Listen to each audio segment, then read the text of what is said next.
Presentar kan Radyo DCGB ang kabilugan kan mga baretang kinalap kan pinagsarong puwersa kan News Center asin Mega Force Patrol. DCGB Bareta alas 12. DCGB Bareta alas 12. Mga pinakahuring pangyayari sa Kabikolan, sa nasyon asin ibang parte kan kinaban. Iba Bareta na ngunyan. DCGB Bareta alas 12. Ngunyan ang sa inyong tagapagbareta.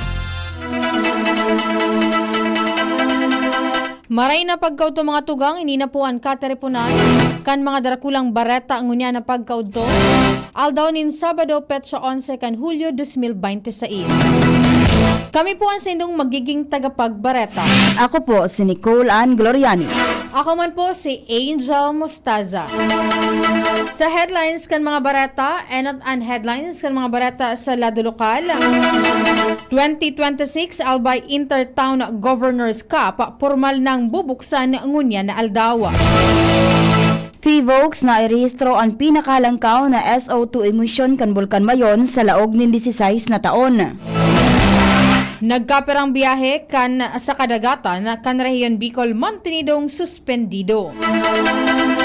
Navforsol pinagmidbid ang mga partner agencies kay bahanan DZGB News sa Media Fellowship and signing of Pledge of Mutual Commitment kasuudma. Sa lado nasyonal, PBBM nag-atindir sa komemorasyon kan ika-10 taon kan anibersaryo kan 2016 Arbitral Award na pabor sa Pilipinas. 200 pesos na legislated wage increase pipa-sertipikaran na urgent kay PBBM. Dagdag naman power kan mga eskwelahan o sa mga eskwelahan para sa pag-monitor kan CCTVs pig-rekomendar. Presyo nin diesel posibleng mag-aumento nin sagkod 4 pesos sa masunod na semana.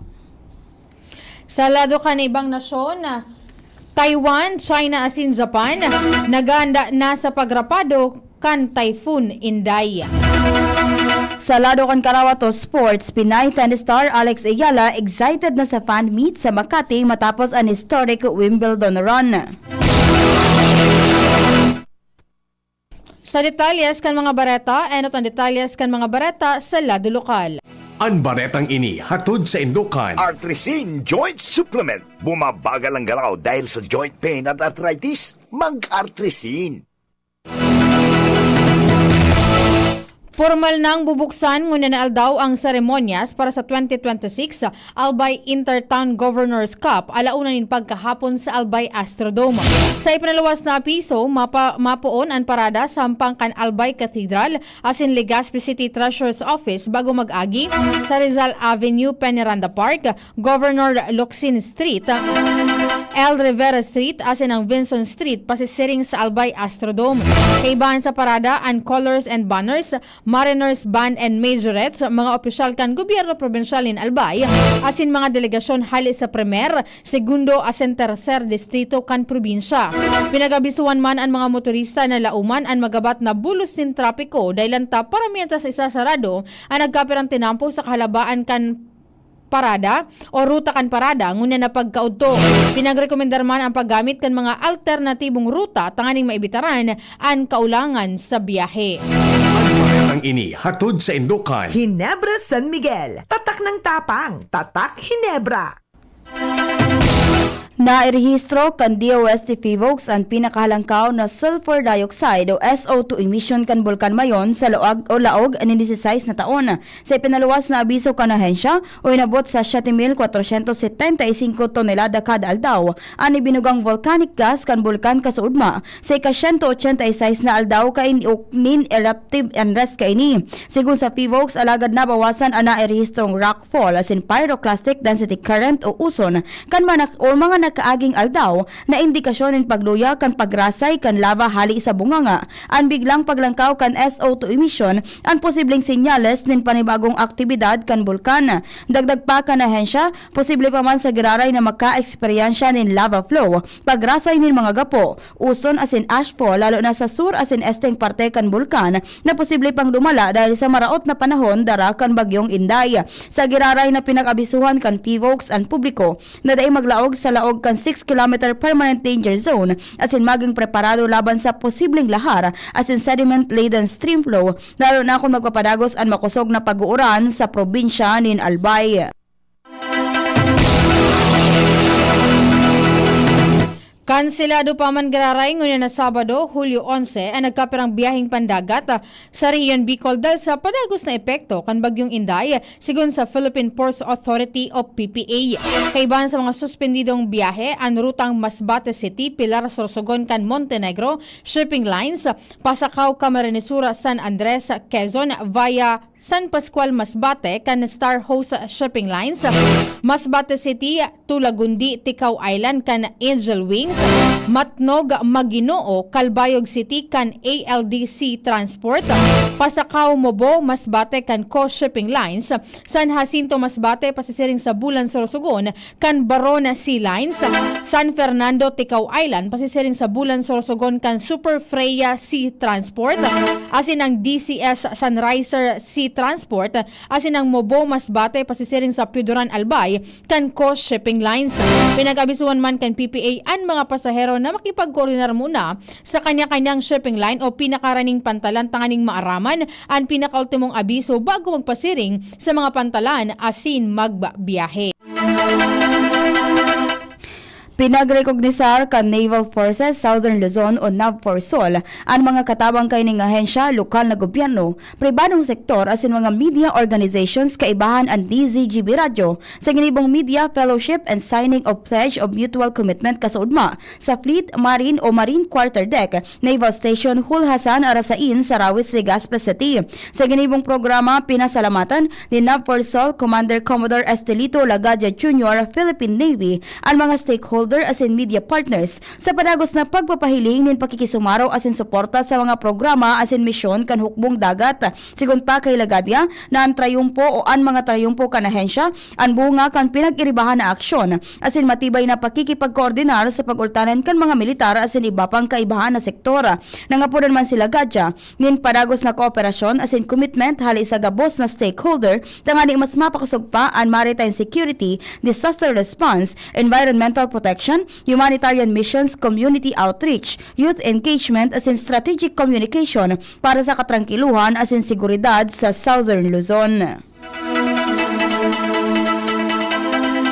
Binuksan kan lokal na gobyerno kan Daraga Albay ang 4 na vendor slot para sa mga kwalipikadong micro, small and medium enterprises o MSME asin local artists para sa Daraga Night Market.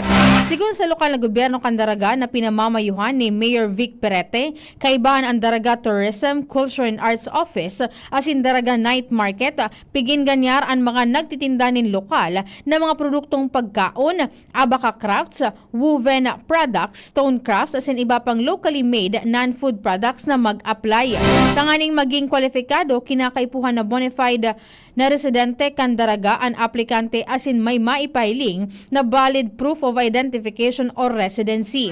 Pwede man na makipag-koordinar ang mga interesado sa Daraga Tourism, Culture and Arts Office sa Daraga Municipal Hall Building para sa dagdag pang detalye. Pinagpagirumdom kan Pulangi PNP sa mga motorista asin mga commuter na padagos na pinagpapautob ang Municipal Ordinance No. 002 Series of 2017 o ang the New Traffic Code of the Municipality of Pulangi 2017. Sigun sa pulisya, dakulang bagay ang pagpapautob kan ordinansa dahilan kan padagos na pagdakol kan mga bihikulo asin establishmento sa Pulangi, Albay. Mawat man kaini na maging matanos ang paggamit kan mga pangenot na tinampo, tulay asin mga terminal pati na ang pagpapakaray kan bulos kan trapiko. Pinagangganyan man kan Pulangi PNP ang gabos na nagmamaneho nin pribado asin pampublikong bihikulo na magsunod sa mga leya sa trapiko tangani maibitaran ang multa, aksidente asin o matinding pagpiot kan mga tinampo. Asin yan ang mga detalyes kan mga barata sa lado lokal. Masunod man po ang mga detalyes kan barata sa lado nasyonal, ibang nasyon sports asin iba pa makalihis sa nagkaperang paggirumdom.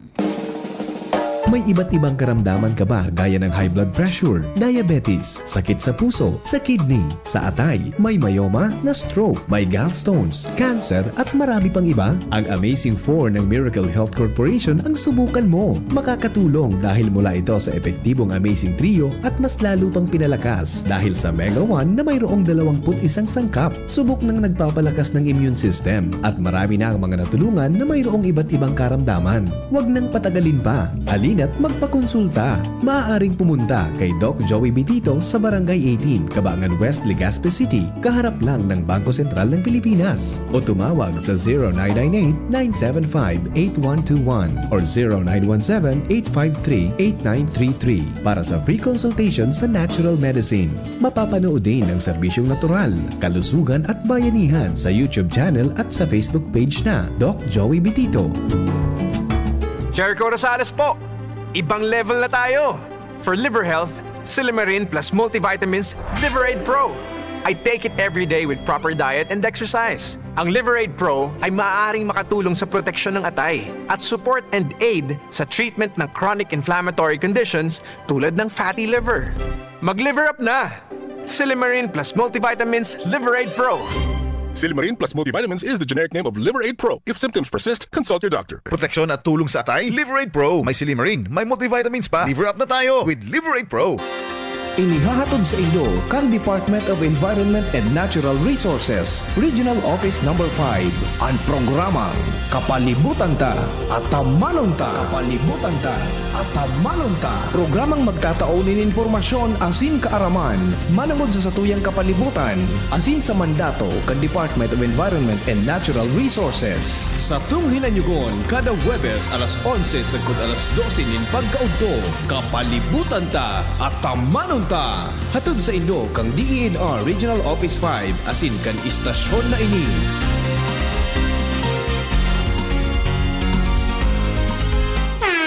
Ahoy! Kidney Care time! Ako po si Loloy na taga Danao, 50 years old na po. Mahigit 3 buwan na po akong hindi nagdialysis. Mula noong gumamit po ako ng Kidney Care, nanumbalik ang aking sigla bawat araw at nawala na yung pagkatamlay ng katawan ko. Ito pong Kidney Care ang nakabigay suporta sa aking kidney. Ngayon po, kahit saan ako pumunta, nakakaya ko na po dahil bumalik sa normal ang kidney ko. Maraming salamat sa Kidney Care. You care, we care. Kidney Care. Ang Kidney Care ay mabibili sa Mercury Drugstore at mga suking butika. Kung ikaw ay edad 50 pataas katulad ko, may mataas na ang risk ng panlalabo ng paningin. Mas challenging ang pang-araw-araw na gawain tulad ng pagbabasa, pagsusulat, at pagmamaneho. Ang Optin ay may lutin na maaaring makatulong sa kalusugan ng mata, nilalabanan ng epekto ng glaucoma, macular degeneration at katarata. Kitang-kita ang kalusugan. Mabibili ang Optin sa mga pangunahing butika nationwide. Mahalaga ang paalala, ang Optin ay hindi gamot at hindi dapat gamitin panggamot sa anumang uri ng sakit. Get ready, shoppers! The biggest shopping event this July is here. Join us at the Metro Midyear Madness Sale, July 17 to 19. Only 3 days to enjoy massive discounts. Buy one, take one. Bundle deals and up to 70% off on great selections. And that's not all. Our loyal MRC members get an additional 10% off on selected items with a minimum 1,500 peso purchase. Don't miss out per DTI Fair Trade Permit number FTEB 25894 series of 2026. Tagulan na. Uso na naman ang ubo. Mabuti ng handa. May Plemex Forte ako. Ang Plemex Forte ay natural na lagundi. Tumutulong palabasin ang plema para tumigil ang pag-ubo. Ginhawa sa paghinga. Sakto talaga. Plemex Forte. Syrup o capsule. Basta lagundi. Plemex. Vitex Negundo L. Lagundi leaf is the generic name of Plemex Forte. If symptoms persist, consult your doctor. DZGB News Minded.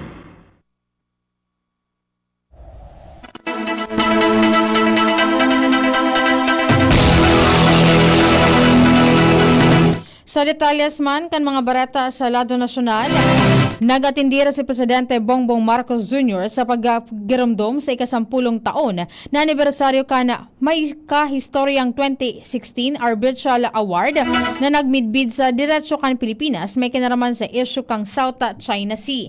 Sa diplomatic reception na ginibo sa Conrad Manila sa Pasay City, Kasudma, Ipinag-insister kan presidente na anyaman dagat kan South China Sea, iyo andai dapat maging lugar kan kalaban, kundi maging sarong dagat nin katrangkiluhan, kooperasyon asin koordinasyon para sa gabos na nasyon.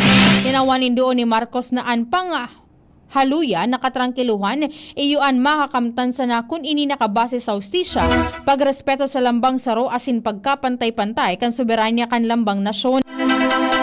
Sigun pa sa presidente, ang desisyon kan Pilipinas na magsaangat in arbitration na sobra sarong dekada ang nakaagi nakaugat sa pagtubod na ang mga daipig kakasinabutan kan mga nasyones dapat maresolberan sa matrangkilong paagi asin bako sa paagi kan pananakot, pamimirit o paggamit nin bayolensya o puwersa. Dagdag pa niya na ang importansya kan 2016 Arbitral Award, iyon bako sa na may kinaraman sa isyong legal asin teritorial, kundi may direktang epekto man sa buhay kan mga Pilipinong naglalaom sa kadagatan para sa indang kabuhayan. Sigun pa sa presidente, napadagos na pangako kan Pilipinas na susunodon ang United Nations Charter as in United Nations Convention of the Law of the Sea o UNCLOS, mantang pigpapadagos an matanos as in konstruktibong pakikipagkoordinar sa iba pang mga nasyon. Nangapudan si House Deputy Speaker as in Trade Union Congress for the Philippines o TUCP Party List Representative Raymond Democrito Mendoza kay Presidente Ferdinand Bongbong Marcos Jr. na sertipikaran na urgent ang propestong ley para sa 200 pesos na aumento sa aldawan na sweldo kan mga obrero sa nasyon. Apelasyon ni Mendoza kay Presidente Marcos na daipaghalatun pa ang magiging desisyon kan regional wage boards bago matapos ang presenteng taon. Pinagunambitan ni Mendoza na ang pagbaba kan projection kan International Monetary Fund as in Asian Development Bank sa magiging pagrambong kan sa tuyang ekonomiya ngunya na taon. Sigun kay Mendoza, dakulaan may tatabang sa nagbabagulbol na dalagan kan ekonomiya kung papakusugon ang kakayanan sa una nagagastos kan lamang pamilyang Pilipino. Tinawan pa ninduo ni Mendoza sa 2 taon na natatada sa administrasyon ni PBBM bako supisyente na ipag-ergolyo ang klasifikasyon kan Pilipinas bilang upper middle o middle income country kundi ini mamamatean asin papakinabangan kan mga obrerong Pilipino. Hinagad ni Committee on Basic Education Chairman Bam Aquino na magdesignar nindugang na manpower sa mga eskwelahan na magmomonitor kan mga naka-install na closed-circuit television o CCTVs. Ini matapos na mapag-araman sa joint hearing kan Basic Education as in Higher Technical and Vocational Education Committee na walo sana ang CCTV sa laog kan eskwelahan o sa laog kan San Jose National High School sa Tacloban City kan mangyari ang mass school shooting na ikinagadanin tulong estudyante. Sa ngunya nagbugtak nindugang na CCTVs as in walk-through metal detectors sa nasabing eskwelahan para sa pagresumir kan klase matapos ang nangyaring insidente. Pero sigon kay Aquino, apera sa pagbugtak nin dugang na CCTV sa mga eskwelahan, dapat may katakod man ining manpower aro kan security officer na mabantay asin mahiling sa pangyayari o mga nangyayari. Punto ni Aquino na kung igwakuta nin para tukdo o security personnel na nakabantay sa CCTV sa San Jose National High School, pwede kuta na naduman tulos kung hain an shooter asin napugulan kuta na an pambabadil. Posibleng mag-itaas nin 4 pesos ang presyo kan diesel mantang nakatalaan man na magbaba o mag-itaas ang presyo nin gasolina sa masunod na semana sigun sa source kan oil industry. Base sa hero kan Mean of Platts Singapore o MOPS as in average na balyuhan in piso kontra dolyar po Hulyo 6 sa Hulyo 9, 2026. Piglalauman na magkakaigwan nin dakulang pag-itaas sa presyo nin produktong petrolyo. Ang magiging adjustment iyo ang mga minasunod, diesel maitaas nin 2 pesos sa 4 pesos, mantang ang gasolina may rollback na piso kada litro o posibleng mag-itaas ng piso kada litro. Ipinaliwanag pa na mantinidong halangkaw ang presyo kan diesel as in iba pang middle distillates dahil sa makusog na demand as in paghigpit ng diesel gikan sa Russia dahil sa danyos na dara kan mga pag-atake sa infrastruktura nin enerhiya kaini. Siring man piglalauman na pwedeng tag-init sa Northern Hemisphere as in mga limitasyon sa supply dara kan maintenance as in pagbawas kan produksyon kan mga refinery. Piga-anunsyo kan mga kumpanya ng petrolyo ang pagbabago sa presyo kada Lunes na ipinapautob man ng pag-abot nin Martes. Mahahampang sa contempt ang sarong testigong dain mahampang sa impeachment trial matapos na isyuhan ninsob pinakang Senate Impeachment Court.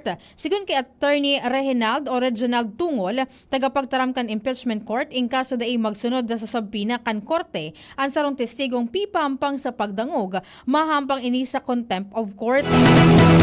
Paliwanag ni Tungol na compulsory sa proseso kan korte ang pagsunod sa subpina. Gustong sabihon kapag pinasubpina daing diretsyo na magsayuma na si Isayman o an si Isayman na pig-obligar na maghampang sa pagdangog. Pero may nagkaperang exemptions para daing makahampang sa pagdangog. Kaibahan na digdi na ankun daing kinaraman ang magiging testimonya sa kaso kapag pinasubmina o subpina para maharas o insultohon sa lang pagkaka-issue o bako para sa iyan subpina. Sa masod na simana, saro sa pigaan tabayan na mahampang iyo si Chief of Staff ni Vice President Sara Duterte na si Attorney Zulica Lopez. Tinauwanin doon kan Department of Foreign Affairs o DFA na malinaw asin dai na dapat pagdebatehan ang soberanya kan Pilipinas sa Batanes. Kasunod din kan pahayag kan nagkaperang Chinese scholars na parte ini kan China sa paagi kan Taiwan. Inatinawanin doon ni DFA spokesperson Annalyn Ratonel. Sinabi pa niyang dai ma-entertain ang Pilipinas nin klamar kan mga revisionist sa teritoryo kan nasyon asin nangapudan sa mga pigsasabing scholar na isentro na sanaan sa indang enerhiya sa genuine good faith studies kan o rehiyon. Ipinuntuman kan DFA na maging unconsular district kan Chinese Consulate General sa Lawag na inaprobaran kan Pilipinas iyo ang kinabibilangan kan Batanes. Barata sa ibang nasyon, naghahanda na ang Taiwan, China, sin Japan sa pag-abot kan Typhoon Inday na may international name na Bavi na piglalauman na madaranin grabing pag-uran asin makusog na paro sa rehiyon. Sigun sa weather authorities kan Taiwan, posibleng madagunas ang bagyo nin sagkod sarong metrong uran sa nagkaperang lugar. Sobra sa 29,000 na soldados naman ang nakaantabay para magtabang sa posibleng rescue as in relief operation. Piglalauman na ini ang dakulang bagyong matama sa Taiwan base naman sa hiwas kainipoon kan 1987. Sa China, nagpatanid man ang mga otoridad na pwedeng magkaigwan ng dakulang epekto ang Typhoon Bavi kapag tumama ini sa probinsya kan Fujian. Naghahanda naman ang mga residente sa sur na kan Japan. Kaibahanaan sa Kishima Islands na posibleng rapaduhon man kan bagyo. Padagos man na piga-abisuhan ang mga residente sa mga apektadong lugar na sunodon ang mga abiso kan sa indang lokal na otoridad asin maging handa sa posibleng pag-ebakwar kung kinakaipuhan. Magkakaigwanin pagkakataon ang mga Pilipinong tagahanga o fans na personal na mahiling si Alex Ayala matapos ang sayang historikong kampanya sa Wimbledon. Gigibuhon ang Alex Ayala Fan Meet Experience sa Activity Center sa Makati sa maabot na Hulyo 15, 2026 ang registration. Mapoonin alas 4 nin hapon asin ang programa nakatalaan na magpoonin alas 6 nin pagkaaga. Magigiromduman na guminibo nin kasaysayan si Ayala kandaogon ang defending champion na si Iga Swiatek sa Wimbledon bago siya dinaog kan Italian tennis player na si Jasmine Paolini sa round of 16. Sa iyang pinaabot na sa iyang pag-abot sa fourth round, nakakuha si Ayala nin 240 WTA ranking points as nagresibin nin 300,000 pounds o $396,100 na premyo. Bago pa man ang Wimbledon, nakapagrehistro na siya nin $871,438 na prize money o kapareho kan 53,616,477 pesos ngunya na 2026. Ang sa iyang pagbuelta sa nasyon, piglalauman na magiging inspirasyon sa mga hobbiness na player nin tennis asin mataon nin pagkakataon sa mga tagahanga na ipahiling ang sa indang suporta sa pambato kan Pilipinas sa pangkinaban na entablado. Breakthrough! Nadiskubre kan mga sayantipiko ang sarong gene therapy na nagpapahiling nin positibong resulta sa pagbabalik nin pagdangog kan mga aki na ipinangaki na dai nakakadangog dahil sa sarong genetic condition. Sa ginibong pag-aadal kan Nature Medicine, limang aki na may autosomal recessive deafness siyam an ipinairarom sa pagbulong gamit ang parte kan talinga sa pagikan adeno-associated virus. Matapos na may bulong ang nagkaperang o ang magkaparehong talinga kan mga pasyente naka-eksperyensya an mga inindakulang diferensya sa indang hearing threshold o level kan kaluyahan kan pagdangog mantang nagmarayman ang kakayanin dang makadangog nin pagtaram asin maaaraman an pinagalian kan tanog. Istorya na iiba. Sarong lalaki sa Nepal nawaranin mga magurang dahil sa pag-atake kan sarong elepante 12 taon na ang nakakaagi. An sa giraray na nawaranin duwang kapamilya, an sayang manugang asinapo dahil sa sarong hayop apisar kan pagbalyoninda sa harayong lugar. Kan taon 2012, nagadan ang mga magurang ni Shanichara Bote sa sarong pag-atake kan elepante sa Barua Bazaar sa Madi. Dahil sa padagos na patakot kan mga nagbabalag-balag na mga hayop, nagdesisyon siyang ibalyoan sa indang pamilya, nagbalyo sa salog kan Rapti asin nagtinir sa rehiyon kang Jagaptura. Alagad sa day pinaglalauman na pagkakataon sa giraray sindang nahanap kan kaparehong elepante na guminadan sa duwa pang buhay sa indang pamilya. An elepante nagangaran na Durbe an may omidgid kan mga wildlife conservationist dahil sa halabang kasaysayan din karahasan. Sa loob ng 23 taon, pinagtutubodan na maabot na sa 25 persona na anagadan kaini sa Chitwan National Park.